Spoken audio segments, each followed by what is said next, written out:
మాజీ ఎంపీ రంజిత్ రెడ్డి ఇంట్లో ఐటీ సోదాలు, కార్యాలయాల్లోనూ తనిఖీలు, డిఎస్ఆర్ గ్రూపులతో లావాదేవీలపై నజర్. ఇక ఈ ఎంపీలు ఎమ్మెల్యేలు పెట్టుబడులు పెట్టడం, ఈ కార్పొరేటు రంగంలోని ఉన్నటువంటి వారంతా కూడా రాజకీయాల్లోకి వచ్చి పదవులు సంపాదించడం, ఇక ఏకంగా కోట్లకు వందల కోట్లకు పడిగెత్తడం, ఇక ఐడి దాడులు, ఒక పార్టీ అధికారంలో ఉంటే ఇంకో పార్టీలోకి చేరకుంటే ఐడి దాడులు. ఇదంతా రెండు పార్టీలు, ఈ పార్టీలన్నీ చేస్తున్నటువంటి కపట నాటకం. ఈ నాటకాల్లో వీళ్ళని ఎన్నుకోవడమే ప్రజలు చేస్తున్నటువంటి పెద్ద తప్పు.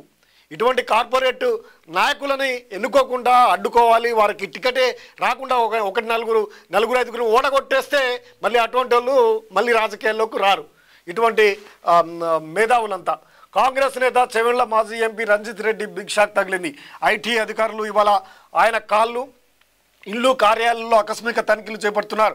పన్ను చెల్లింపుల్లో అవకతవకలు జరిగాయన్న నేపథ్యంలో ఐటీ అధికారులు 10 బృందాలుగా విడిపోయి సిఆర్పిఎఫ్ బలగాల బందోబస్తు మధ్య నగరంలోని DSR construction CEO Satyanarayana Reddy ఇంటితో పాటు ఆ సంస్థ MD Sudhakar Reddy, executive director Prabhakar Reddy ఇళ్లలో సోదాలు చేస్తున్నారు. ఇక జూబ్లీహిల్స్, బంజారా హిల్స్, ఎస్ఆర్ నగర్, సూరారంలో డిఎస్ఆర్ కన్స్ట్రక్షన్కు చెందినటువంటి ప్రధాన కార్యాలయంలో ఏకకాలంలో మొత్తం 10 చోట్ల రైడ్స్ కొనసాగుతున్నాయి. ఈ తనిఖీల్లో భాగంగా డిఎస్ఆర్ గ్రూప్తో చెవెళ్ల మాజీ ఎంపీ రంజిత్ రెడ్డి భారీ ఎత్తున వ్యాపార లావాదేవీలు జరిగినట్టు ఐటీ అధికారులు గుర్తించారు. ఇక బినామీలను పెట్టడం, ఈ రాజకీయ నాయకులు రాజకీయ అవతారంలో ఉంటారు, పైకి కనిపిస్తారు, ప్రజలకు సేవ చేస్తున్నట్టు.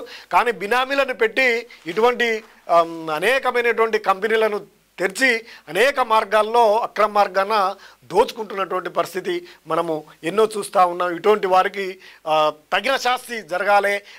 ముఖ్యంగా ప్రజలు మాత్రం ఇటువంటి వారిని ఎన్నుకోకుండా జాగ్రత్త పడాల్సినటువంటి అవసరం అయితే ఎంతైనా ఉంది.